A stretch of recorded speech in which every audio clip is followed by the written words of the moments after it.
Alright guys, welcome back to another episode of the Great Ace Attorney Chronicles.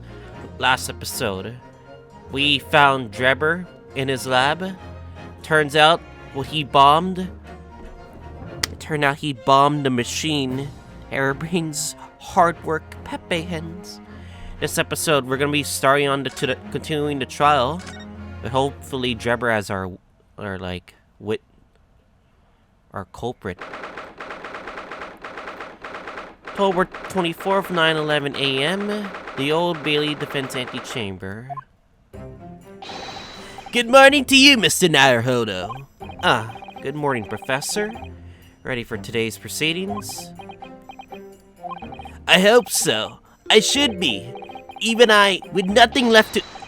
Good morning, my dear fellows. Fucking Sholmes. Oh, Mr. Sholmes, you're here too? Why, naturally. A true gentleman stands shoulder to shoulder with his friends in battle at all times. Thank you. I really appreciate it. I'll see you later, then. Now, Professor, we really need you to remain calm in the courtroom today. Yes, do try your hardest not to enter the witness stand uninvited again. Yes, I will. I realize it was a mistake, but my dear fellows, I must oh my god. Oh, you're still here, Mr. Schultz. What the hell's the matter? Oh, surely you overlooked some praise, have you not? To be cast in my direction, sorry, I don't follow. Must I spell it out for you? I, the great Herlock Sholmes, the greatest detective of worldwide acclamation, arose at some ungodly hour to be here now, first thing in the morning. A miracle, you must agree. Well, if I must agree, then... As you know, my sleep is quite impregnable. Iris had to employ her full gamut of tactics. She pulled the covers off, shook me, poked both cheeks, punched me, and kicked me from bed. She even poured a boiling cup of her latest experimental blend on my face. At last, I was bestirred. Oh my, Iris has been busy. Iris doesn't have it in her to go that far. She's too nice. But I sense the spirit of a fellow scientist. One who relishes the infinite possibilities of blending tea. I am one worthy of praise here, not Iris. This is my victory. Sorry to cut in. Oh, Gregson. Oh, Inspector Gregson. Good morning. Gregson, my dear fellow, why the grim expression at this delightfully early hour? Oh, I don't know. Maybe because I've been confronted with a grimmer expression, eh? Oh, dear me, are you going to take that insult lying down, Professor? What? I don't know! Horror Professor. Yes, Ace Attorney has always that many outfits, yes. Anyway, here's the paperwork you asked for. What paperwork? This is actually the pre-ordered DLC. I took the liberty of requesting it yesterday. It came with my Phoenix Wright package of the trilogy and the 2 games. I have a feeling it may prove useful. You wouldn't believe I had to jump through to get this brought out of the archives. It's the professor's autopsy report. Oh, okay. That mass murderers. All right, give me the court record. Who killed 5 members of the aristocracy? He was found guilty of a closed trial 10 years ago now. It was all done under wraps, and he was quickly executed soon after the trial. It's all in here. Killer's autopsy report has been entered the court record. I don't know what to say, but thank you, Inspector. Let me check this autopsy report. We have a lot of clues. Blah, blah, blah. Redacted for confidentiality. Pseudonym. The Professor. Death by hanging confirmed at midnight. 17th of June. Courtney Stevens. I'm questioning, will this prove useful in the trial? That's the question. We'll see. Ah, yes, must oblige, Gregson. Us lonely lot at the yard are just doing what we can. And shout out the great Detective Sholmes, of course. I feel like you've been helping us more than lately, I believe. Which is pretty interesting. Well then, Professor Harebrain, this is it. Today, we're going to lay all this to rest at last. I wish you the best of luck, Professor. I suppose he'll be in here today, will he? Drebber. Yes, we expect the prosecution to summon as a witness. I'm still amazed that you managed to find him in just one day. I really owe you both so much. Counsel and the defendant! The trial's about to resume. Kindly make your way to the courtroom at once. Here we go. This is it then. The final chapter. Funny. My heart's racing a little. I've not felt this before, actually. This strange foreboding. As if something's going to happen in this trial that I'm not ready for. But I can't let that distract me from the only thing that really matters. Finding the truth. Yeah, that's what I'm talking about, Naruhodo. Let's do this. Gotta witness some scuffed voice acting from the great Ace Attorney games.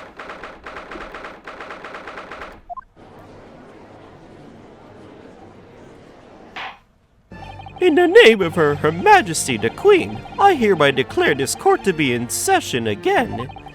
We resume the public hearing of Albert Harebrain, here present, who stands accused of murder. Are the counsels ready for the prosecution and defense ready to proceed? Huh? He brought his assistant here.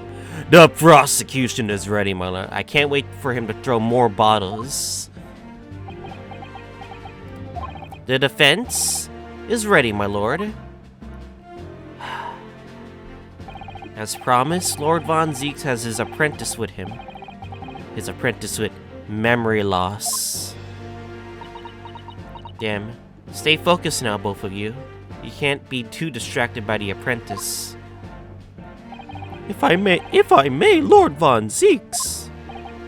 Yes, my lord. There appears to be someone standing at your side. Ah, yes, my apprentice and assistant. The prosecution believes today's proceedings will see the complexity of this case rise considerably.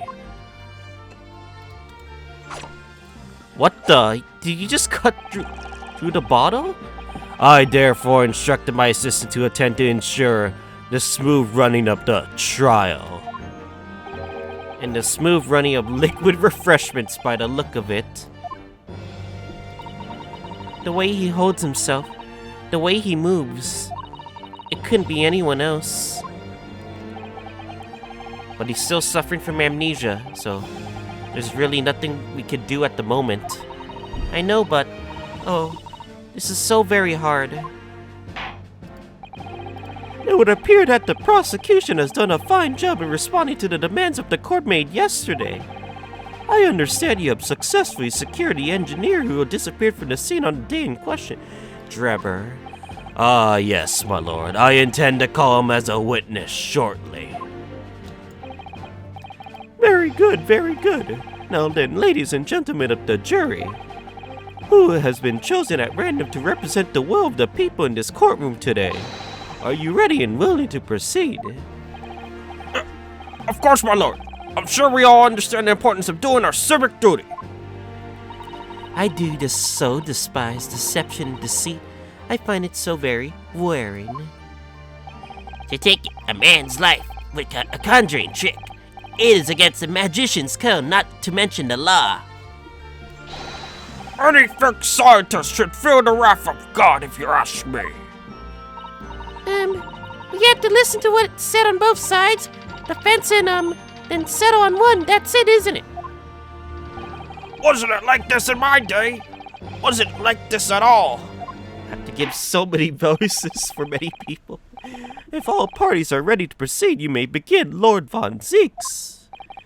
I feel like the judge, I always have to, like, you know, Voice crack everything. Before I do, my lord, there is something I must report. I must read to the court.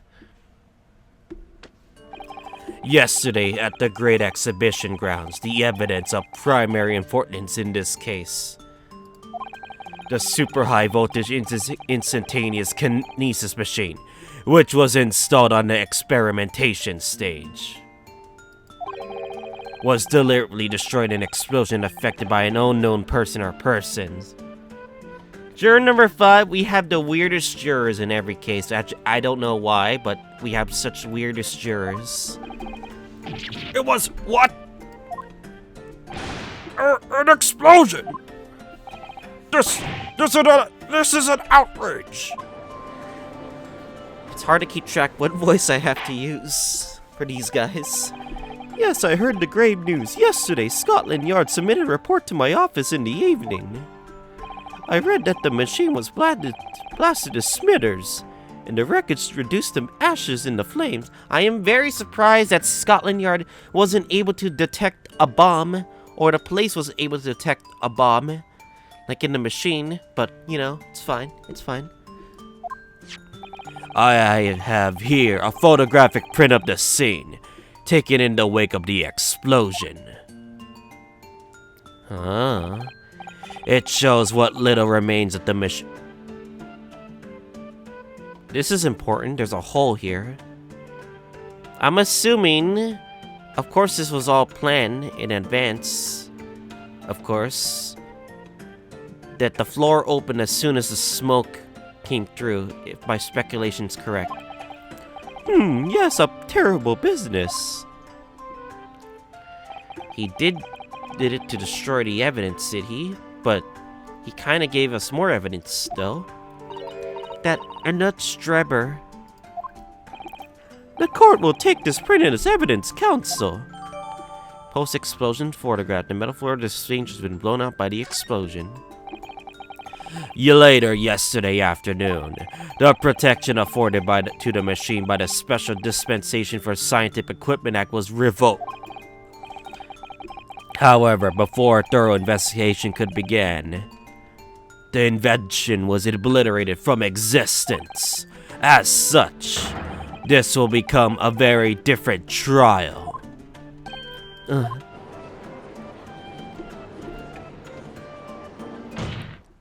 Well, as it stands now, with no evidence to which to draw meaningful conclusions, the authenticity of the kinesis machine will remain forever in obscurity. Indeed. Also unfortunate state of affairs. However, one thing remains clear. The victim's death was the result of the actions of the accused. Of that we can be certain. For it was the accused himself who was operating the machine who ultimately caused its loss of control. What? As Lord Von Seeks rightly says, this is a very different trial now. Yeah, because he was set up. Of course, it's true, he was set up. He was set up for failure, no matter what.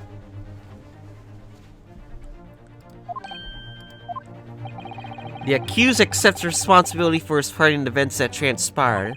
He acknowledged that Mr. Asman died as a result of the accident caused by his machine's malfunction. However, unbeknownst to the professor, he was being deliberately deceived by a pair of very clever fraudsters. Names, counsel, if you please. The engineer, Mr. Drebber, and the victim himself, Mr. Odie Asman. So what exactly were these two men up to behind the defendant's back? The defense intends to expose that info, thus establishing the unequivocal innocence of the defendant.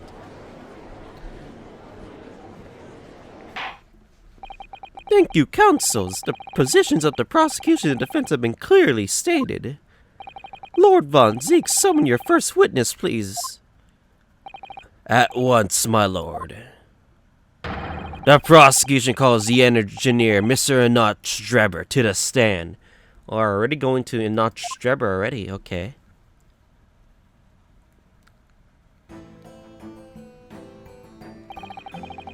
State your name and occupation for the court.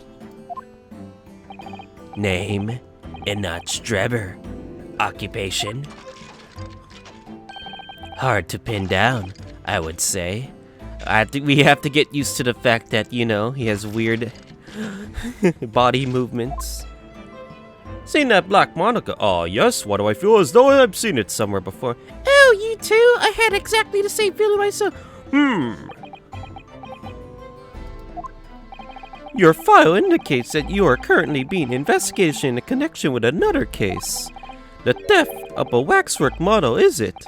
The most extraordinary sounding business. But that has no bearing on this trial, I assure you. Cleave it from your mind. I'm pretty sure those two are connected in every way. You're familiar with the public experiment carried out at that great expedition. Some days ago, the accused super high voltage instantaneous kinesis demonstration. Yes, you could say that. I am aware of it. There was a terrible accident, wasn't there?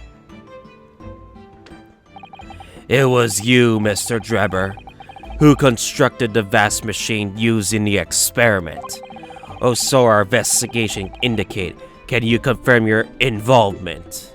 He's gonna probably say yes or no? Yes, I constructed it in precise accordance with the blueprints, but that's all. What the? Then the court will be very interested to hear your thoughts about the machine, I'm sure. Huh?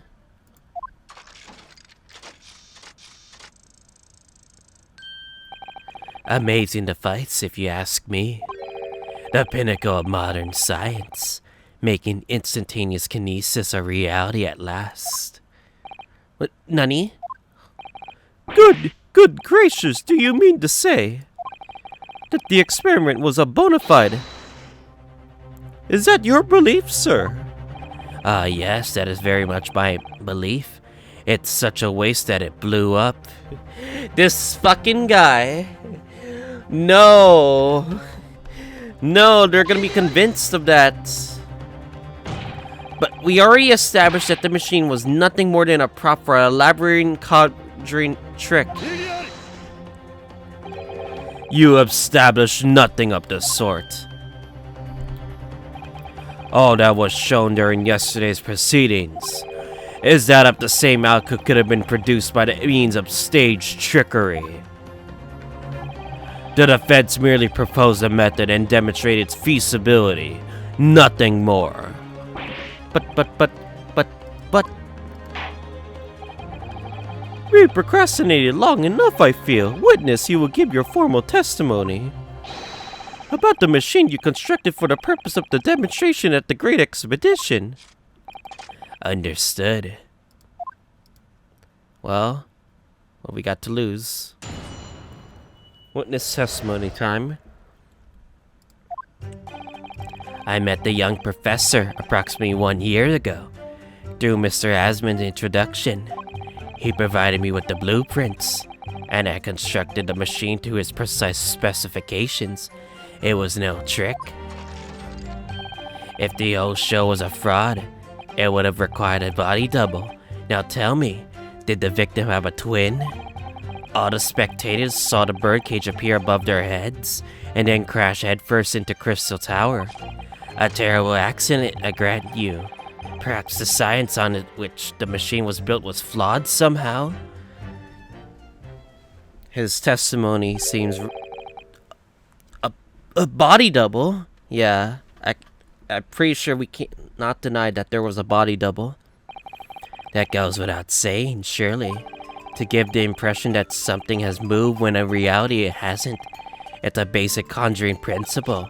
The deception cannot be achieved without substituting the original with a fake at some point in the performance. But would I be right in saying you haven't managed to establish anything among those lines?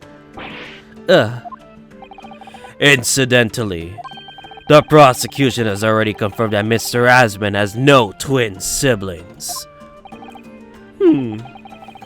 It's my understanding that this witness is well versed in conjuring artfulness. but such challenges do not indicate he was actually able to accomplish what he claims.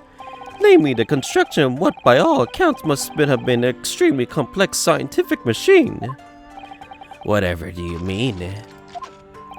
Ah, yes, yesterday's proceedings brought the true nature of your past exploits to light, Mr. Drebber.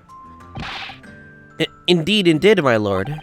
As a swindler, who preys on innocent scientists who elicit government grant money through conjuring know-how. Yes, it's true that I possess considerable knowledge of stage magic. But crucially, my scientific knowledge is more than matches of any academic in the field. Investigation of the witness's workshop attests to that claim, my lord. As evidence, the police found his Royal Society trophy for young talent in science there. Yes, that's true. We spotted it there ourselves. True. An hypothesis is sound, it can always be forged into a physical manifestation with sufficient skill. Though I may have sold the secrets of some deceptive wiles to sniveling talentless scientists in the past. Would you therefore assert that the explosion of the machine was an unfortunate accident, or, of course, a deliberate act of murder carried out by the misuse of the science? Damn it, he's being very convincing. Counsel for the defense, your cross-examination, please. Yes, my lord. Here we go.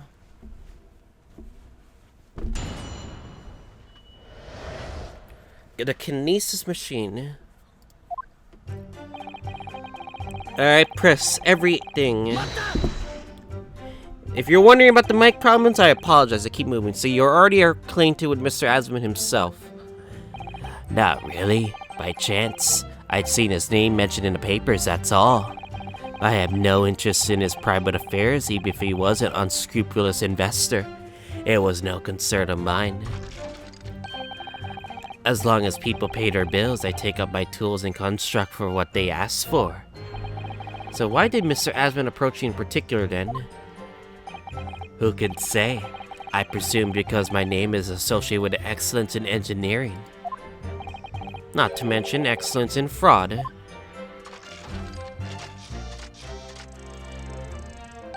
Hard to gauge, but the point is, all I did was construct the machine according to the blueprints I was given.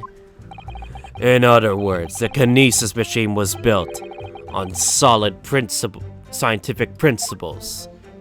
Yes, you might say that. Professor Harebrain certainly has a mind like no other. He provided me with the blueprints, okay?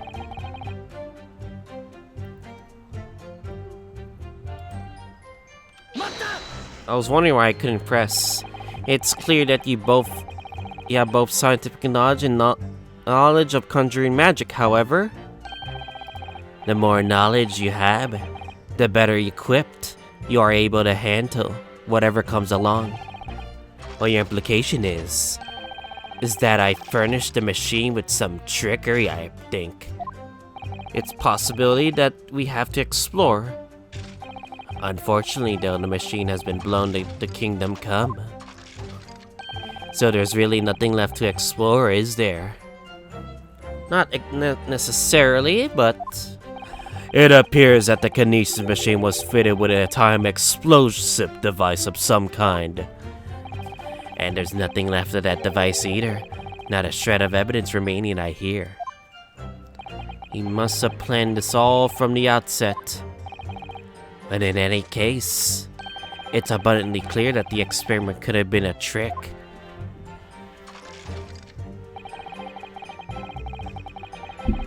Might as well. But of course, that's it. Mr. Asman has a twin. Really? Perhaps my learned Nipponese friend wasn't listening earlier. Mr. Asman has no twin siblings. Why are we being dumb all of a sudden? I thought we agreed that there was a body double. No, I heard you before, but the thread of hope hadn't quite left me. The demonstration could have been a trick if there was somebody who looked sufficiently like the victim. but Dr. Sif absolutely ruled out as a possibility.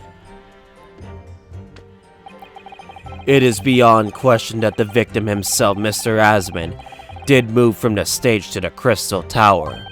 The fingerprints found at the scene attest to the fact. So it can't have been orchestrated by using someone who looked identical to Miss Asman then.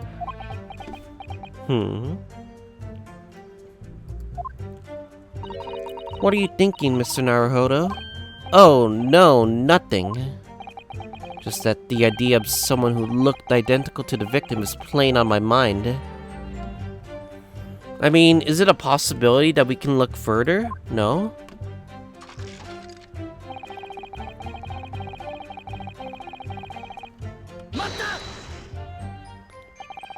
It crashed head first, you say? According to many witness reports from those there at the time, yes. Were you not there at the exhibition grounds on the day?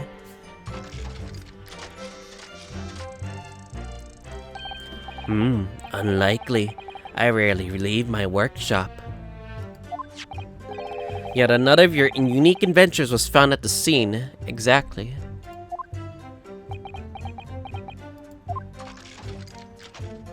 Well, it was the unveiling of a machine I labored over for many months.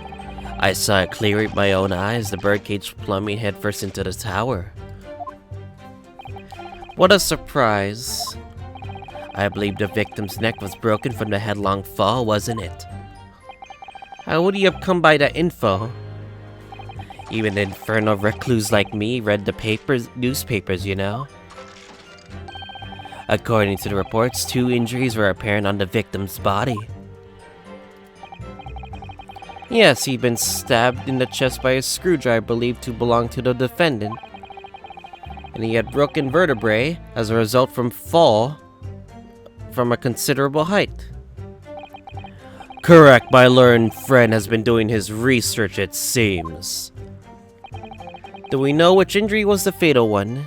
It's the gunshot, or it was the the chest wound, wasn't it? Sadly not. Forensic science is not yet at the level where such things can be determined. What we do know is that the victim died of sustained both injuries at some point during the experiment. And since he was found in the birdcage with his neck broken, it's obvious that he fell from a considerable height. I suppose that's hard to deny. I obviously agree. A terrible accident, I grant you. Perhaps the science on which the machine was built was flawed somehow. Oh no, I forgot to press. No, he was certainly very sure of himself. What do you think, Mr. Naruhodo? Well, now that the machine has been completely destroyed by yesterday's explosion, it's going to be impossible to argue its authenticity of one way or the other. But if we're unable to establish it was a piece of stage trickery rather than genuine science, you have no grounds in which to demonstrate Professor Harebrain's innocence. Oh, Mr. Asman and this man in the stand tricked the professor and used him. They took advantage of his naivete and his unbending belief in his work. I won't let them get away with it. And seeing as the professor is an old friend of Lord Von Zeke's, what on earth must he be feeling towards Drebber? Would it be revenge? Alright, can I please press? A terrible accident, Pepe hens. So you understood the science, did you? Not in the slightest. Oh, right. As I've said a number of times, I'm an engineer. My job is to manufacture according to the blueprints I am given. I would be inviting manifold problems if I foolishly allow my brain to digest the ideas behind them. I could be accused of stealing those ideas, for example. But how is it possible to construct a machine while really understanding the principles it relies on? Well, you're practicing law without really understanding the principles it relies on, aren't you? Well, very good point indeed. Stand up for yourself, Mr. Naruhodo. The point is, the experiment resulted in instantaneous kinesis taking place. As such, the science must be sound. Yes, and really, experimental results are all that matters when it comes to proving a hypothesis. Well, I think I know which thing to present, if I'm very sure.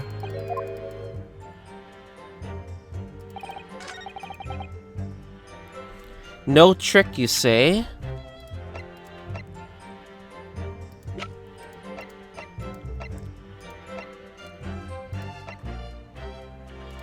What about this? The photo you gave me, right? No? That last statement would seem to be at odds somehow with the evidence. It is your task, Counselor, to explain the somehows to the court, not the other way around. Oh, I'm so sad. It just seems to jar, though, don't you think? What I think is that this whole exchange has been extremely jarring. I'm sorry. I'm very sorry, Pepe Hen. Perhaps I need to reconsider this.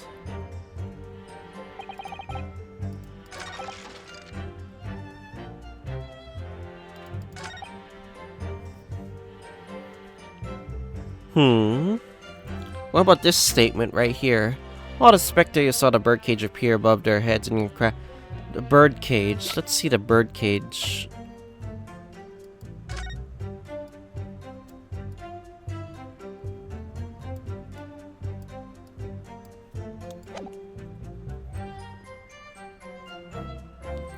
What it, like, yeah. I am very confused about that. Because that itself, you know,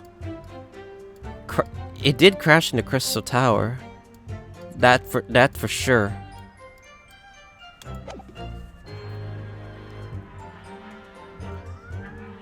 You guys hear cars honking. Don't mind me, guys. These are just NYC traffic noise, by the way. Anyways, I think,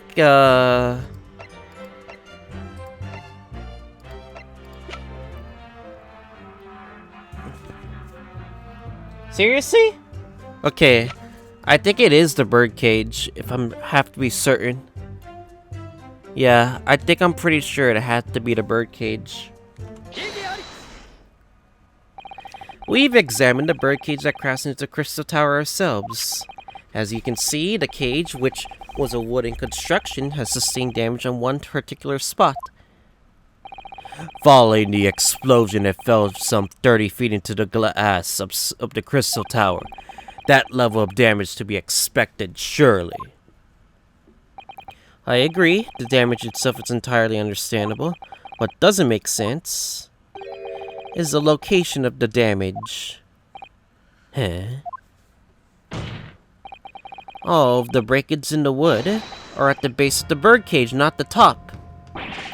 But what are you saying? That's the opposite of where they should be. Huh. If we really think of it about that. That's right, my lord. The birdcage was at the scene, is damaged at its base. So we have reports of the birdcage falling headlong into the Crystal Tower, yet the damage is at the bottom. That's weird. Only way to reconcile these two facts is to accept that there were two birdcages in play that day, which were at some point switched. Would you have enough time to switch the birdcages? Switch during what wasn't a scientific experiment at all, but an elaborate piece of stage trickery. Yeah.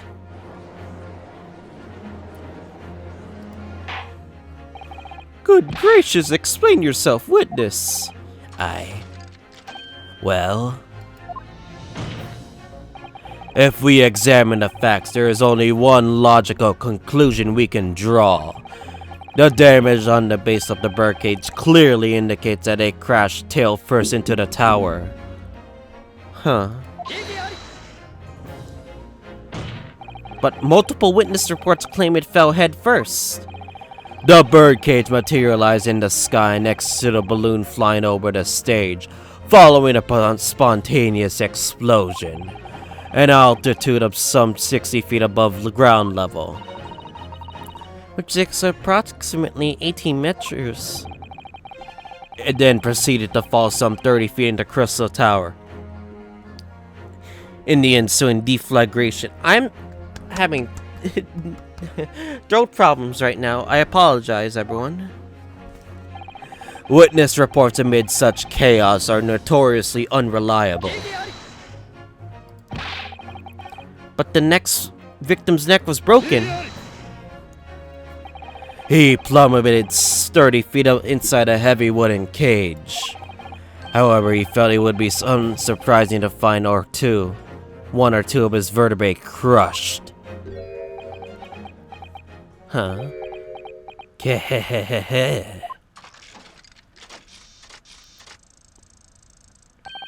A riveting scientific analysis of the events from the prosecution there. Though to be even more rigorous, you would have to say it was only one vertebrae actually. Huh? It wasn't quiet for long. If I find it hard to see what's motivating Lord Von Zeeks, that this witness is clearly a swindler and the one who deceived his personal friend of his. If you're going to establish this deception, do it right. Sorry? I feel that's the undertone here. Ah, yes. And there's one more point to bring up.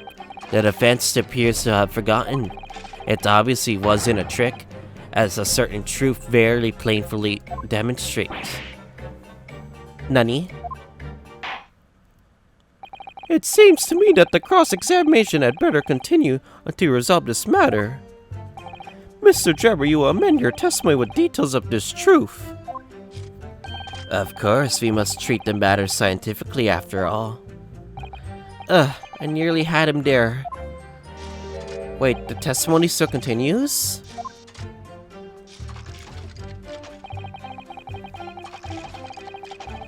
The kinesis clearly took place, but there's nowhere else 30 feet high for the birdcage to have fallen from. What do you mean? Well, before the demonstration began, the victim was alive and staged in front of the audience. Yes, there are lots of witnesses who saw Mr. Asman on the experimentation stage, that's true. And the victim's neck is broke as a result of an impact following a fall. Therefore, logically, the victim must have fallen from somewhere. The balloon that exploded was an altitude of 60 feet. The point of impact on the tower was 30 feet up. The difference of 30 feet is therefore the total distance the birdcage fell. And there's no other location from which the cage could have fallen that distant if it didn't drop out of the sky. Ergo, the victim himself must have beamed from the stage into the sky above the Crystal Tower. A treat and scientific analysis. Dear me, every time I hear it explained, it sounds increasingly plausible. Oh yes, it's all very well thought out. Certainly all the spectators on the day saw it. The birdcage plunged me 30 feet through the air, I mean. Irritatingly, yes.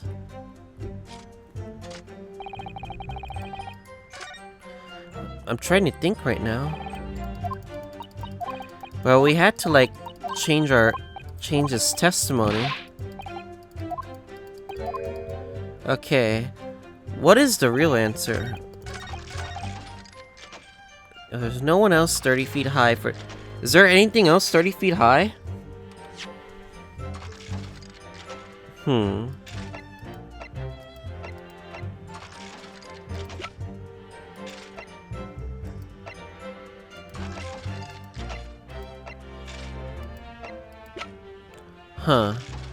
I'm trying to think right now. Can he stop moving for 1 second? God.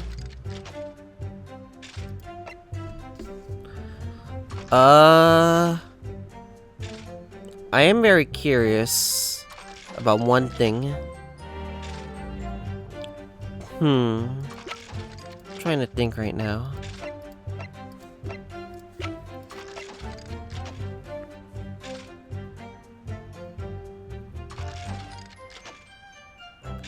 There's nowhere else 30 feet high for the birdcage to have fallen from.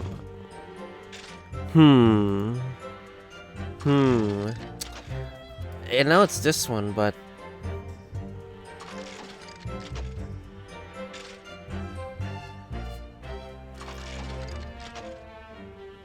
let's see here.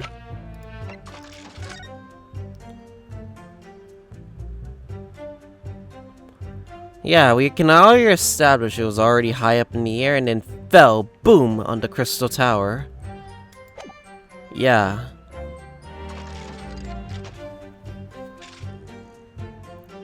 I mean, there's another hot air balloon.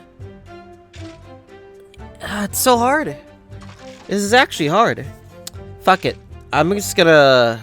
I totally want to say... it has to be one of these, but I don't think so. I don't know. Maybe I'll just present this? I feel like that's the only thing that's close to it right now. This is a diagram of the experimentation stage and its surroundings. Huh? Yeah, I know it doesn't really match the statement. We know that somehow the birdcage appeared in midair before falling down into Crystal Tower. I am very surprised that evidence worked. I was thinking of putting like the head, but I know that seems very irrelevant to be honest, but either way. A fall about 30 feet, or 9 meters. However, if you examine the diagram carefully, you'll see that there is one possible location from which the birdcage could have fallen. The same distance of 30 feet. No. Well, it appears that the defense has a possible explanation to put forward. Where would it fall? Go ahead, Counsel. Yes, my lord, of course. You will indicate the place at which you are referring to the same diagram. Turn to the location in which the birdcage could have possibly fallen the requisite 30 feet. If it's not here...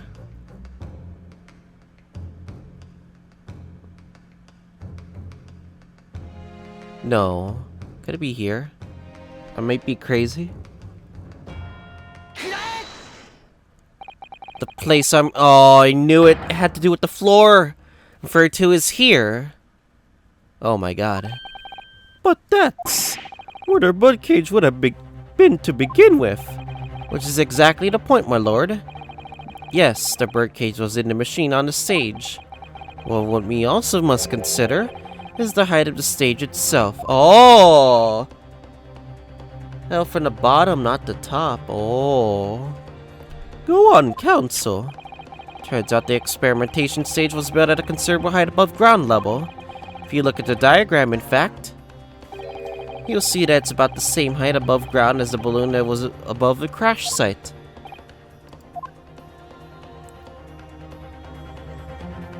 When the experiment got underway, the machine and the birdcage were engulfed in steam. And boom, he fell down from here. That moment, the floor of the stage gave way, and we assumed there to be a void underneath. This birdcage and the one seen by the audience would have fallen almost exactly the same distance.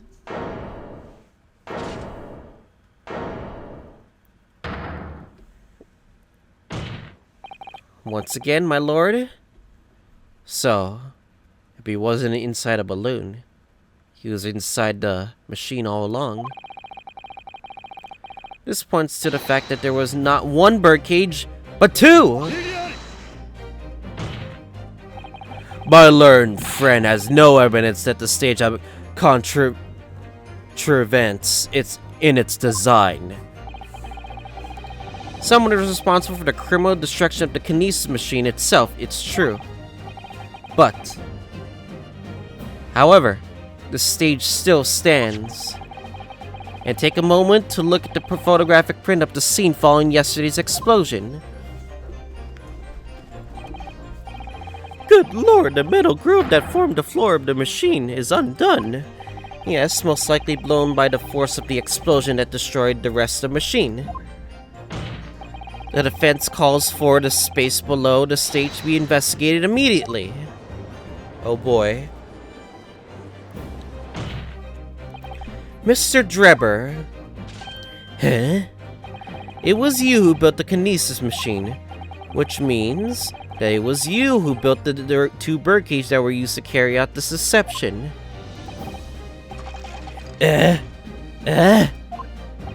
Whether Professor Harebrain's hypothesis is sound for or not makes no difference.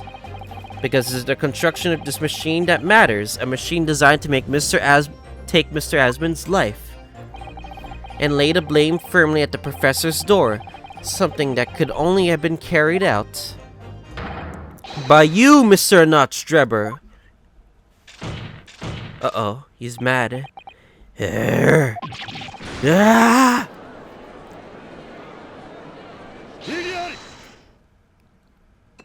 Oh no, he's gonna pour more wine again.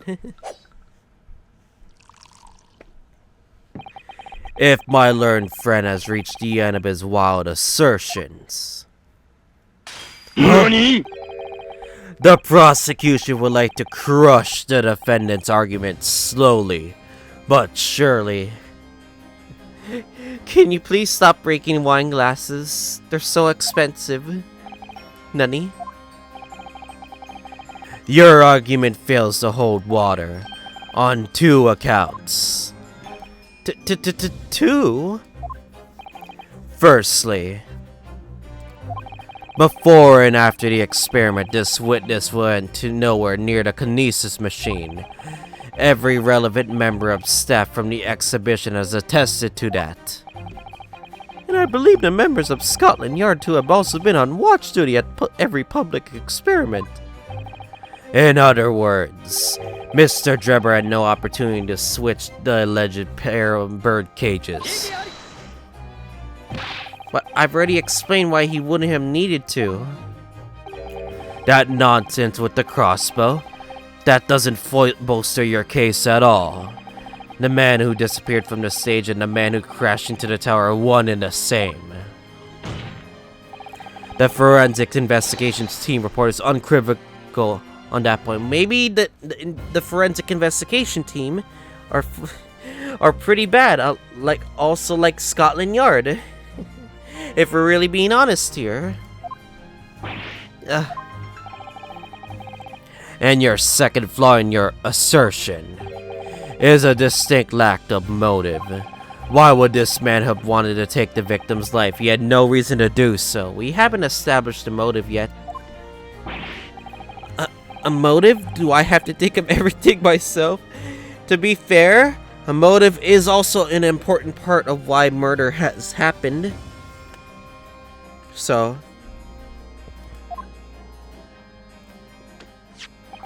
I have here a contract provided by the witness. What contract is this, Lord Von Zeeks? The contract in which Mr. Drebber's entered with the victim, Mr. Asmund, it reads, Mr. Drebber's to receive 30% of all remunerations from the government grants or other income.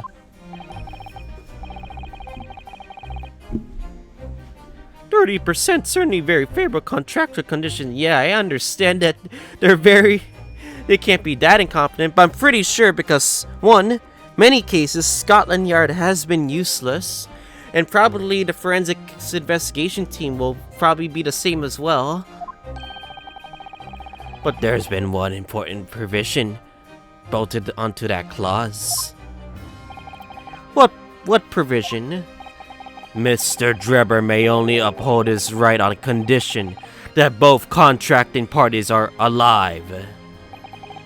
In other words, if either of us were to die, the contract would have become null and void. So you see, I had nothing to gain from Mr. Asmund's death. The diametric opposite, in fact. God damn it!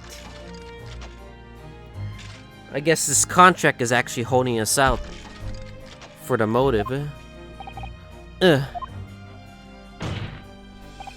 Need to say, I say more, the witness had neither an opportunity nor a reason to commit the alleged crime. In short, the possibility of Mr. Drebber having done as you suggest is nil. Ugh. Gah! God damn it. No! It seems that the defense's assertion was somewhat wide of the mark. Lord Von Zieks, you will submit the contract as evidence, please. Court record. Check the court record. It's true that I need to look at the court record real quick. Mr. Odie has been hereby into a contract with the provider, Mr. Unaltered, to find labor and high construction, super high, blah blah blah. Mr. Drebber has received 30%. Mr. Drebber may only uphold his right on condition that both contract parties are still alive. Huh. Yeah, we are still stuck with the motive, but this, in fact, protects the fact that he may not have a motive. Because what would he gain to kill him because of this? There has to be a flaw. There really has to be a flaw. At all. We just gotta figure it out. If Mr. Drebber had no opportunity to switch the birdcage under the stage at which the one in Crystal Tower, he couldn't have done it. And in any case, I have no idea what his motive might have been. There's also one aspect of your argument that still holds true, however. That there were 2 bird cages. The prosecution is unable to deny that. So I'm sure you're on the right lines, Mr. Naruhodo. And I've no doubt that there are other aspects to your assertion that are undeniable truths too.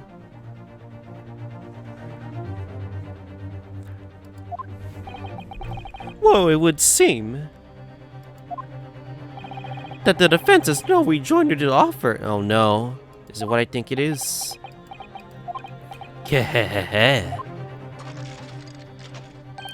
Well, I must say I'm a little surprised. I came here to testify the machine I built, and instead my reputation is defiled. But the prosecution's counter has set the record straight, I think. It's impossible that I'm the culprit. God damn it! Oh my god. We have no establishment of the motive whatsoever. And that's the most important part of the case. More evidence. We need more evidence.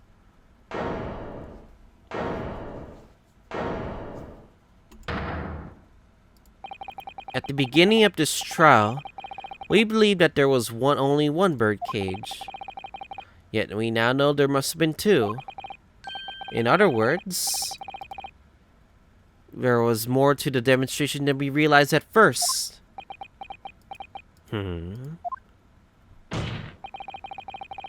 It's abundantly clear that the same applies to the culprit.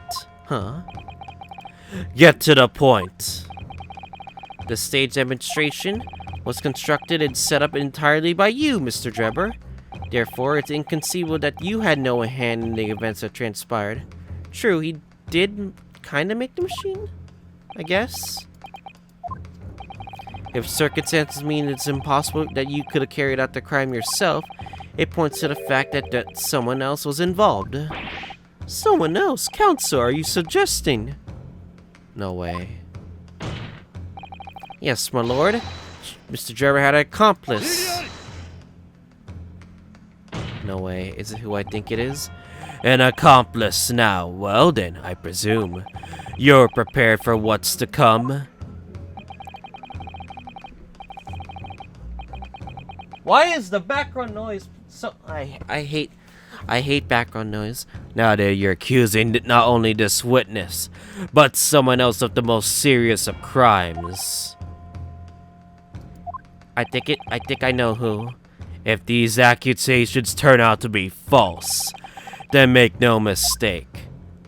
The prosecution will demand an equally serious punishment for your slander.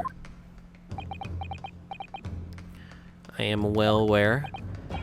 Well, counsel, do you intend to pursue this course and formally accuse another party of involvement in this matter? What do I do here? At the moment, this is a little more than a hunch on my part, but I feel like this is the only answer. I don't know if Drebber had an accomplice, or if he really is the culprit here, but I'm pretty sure it couldn't have been him alone, I guess. One way or another, though, I have to make my position very clear as a lawyer. So what's my stance going to be? Did Mr. Drebber have an accomplice or not? Name the accomplice. The defense is ready to name Mr. Drebber's accomplice. Somehow the two bird cages must have been switched. Everything points to that. Yet according to the coroner's report, that's not a possibility. But that inconsistency itself is a clue.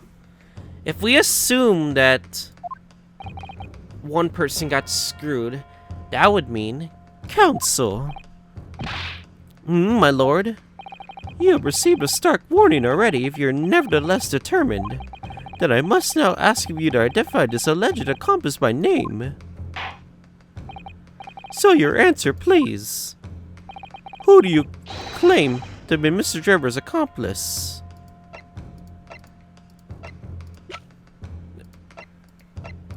There's only one person I can think of. Odie Asman. I have to believe it's him, right? Like he, of course, like Carabrain was set up, but those two, like, kind of scammed him, didn't they? So I have to believe it's him. Wait, really? Who is this person? Someone intimately related to the crime, my lord, and someone you surely wouldn't say you don't. Huh? Wait, I was wrong.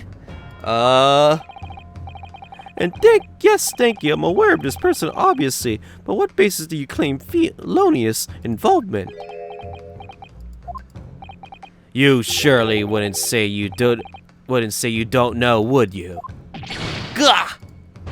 I'm sure you simply slipped and pointed out to the wrong person, didn't you? There's no other explanation. No slips up this time, please, counsel. Who do you claim to have been Mr. Drebber's accomplice? Okay, if we assume Odie Asman wasn't, no.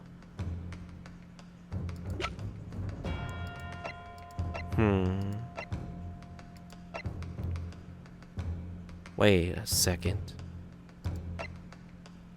Whoa.